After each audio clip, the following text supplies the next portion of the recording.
Health Watch is presented by UMass Memorial Healthcare. Here, caring for you. Welcome to Health Watch, presented by UMass Memorial Healthcare. I'm Olivia Lemon. Today we're talking about breast cancer screenings and new technology used to help with the detection of breast cancer. 1 in 8 women in a lifetime will develop breast cancer. In 2018, approximately 266,000 breast cancers were detected. Invasive breast cancers were detected. 61,000 were ductal carcinoma in situ, and 40,000 women died of a breast cancer. So it's needless to stress the importance of screening in breast cancer. The commonest modality for screening, which has stood the test of time, is a mammogram. While mammogram is a very useful tool, it is not the most perfect tool.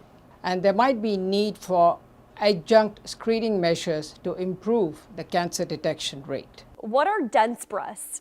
Dense breast refers to the amount of connective and fibroglandular tissue in the breast, what we see as white areas on a mammogram.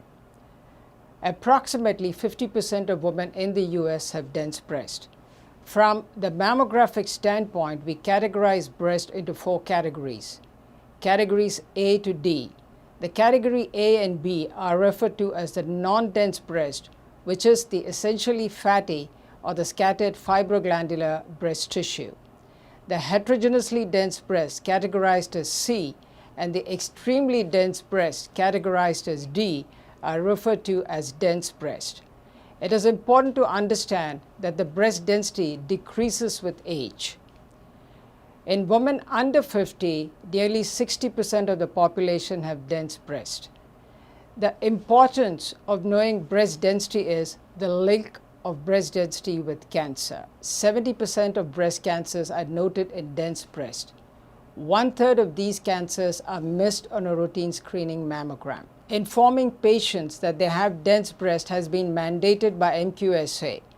36 of the 50 states in the US have what we call the Breast Density Inform Law, in which a woman is informed of her breast density. Massachusetts is one of the 36 states that has implemented the Breast Density Inform Law. What does the acronym ABIS stand for? ABIS stands for Automated Breast Ultrasound Screening. 40% of patients in the US have dense breast tissue.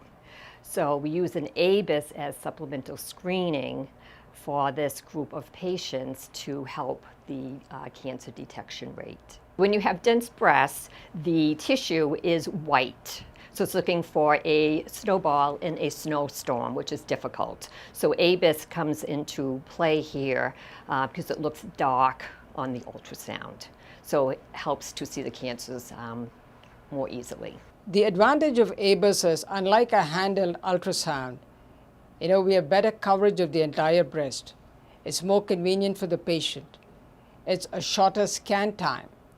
The image quality, with improving generations of the automated breast ultrasound scanners, has improved considerably. And in women with dense breast, it gives them an additional choice that they have another modality and helps allay anxiety and fear. How does a woman's risk factor play a role in breast cancer screening? When it comes to identifying which patients would benefit from automated breast ultrasound, it's important to understand that women can be categorized into 3 groups: the ones with the average risk, the ones with the intermediate risk, and the ones at high risk. The women at high risk, which would mean a greater than 20% risk of developing breast cancer, would all benefit from a breast MRI. So we are really looking at the average risk and the intermediate risk. The average risk woman has a less than 15% chance of developing breast cancer. In all of these categories, women could either have a dense breast or a non-dense breast. So in the average risk category, women with dense breast would benefit from automated breast ultrasound. Can a woman with implants still have an automated breast ultrasound? Automated breast ultrasound can also be performed in women with breast implants.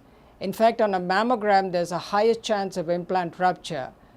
Even though we apply a little pressure on automated breast ultrasound, the pressure is a lot less than a mammogram, so there's practically no risk of an implant rupture.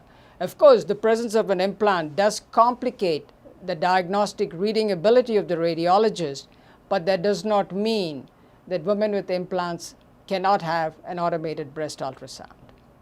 This being October and Breast Cancer Awareness Month, I'd like to use this opportunity to remind all women viewers, please go ensure that you had your mammogram appointment and your mammogram taken. I understand that different societies have different recommendations and it can be a little confusing, but definitely get your mammogram because mammogram does pick up early cancers. The smaller the cancer, the better chance of survival and the better is the prognosis. So please, please get your mammograms done for this year.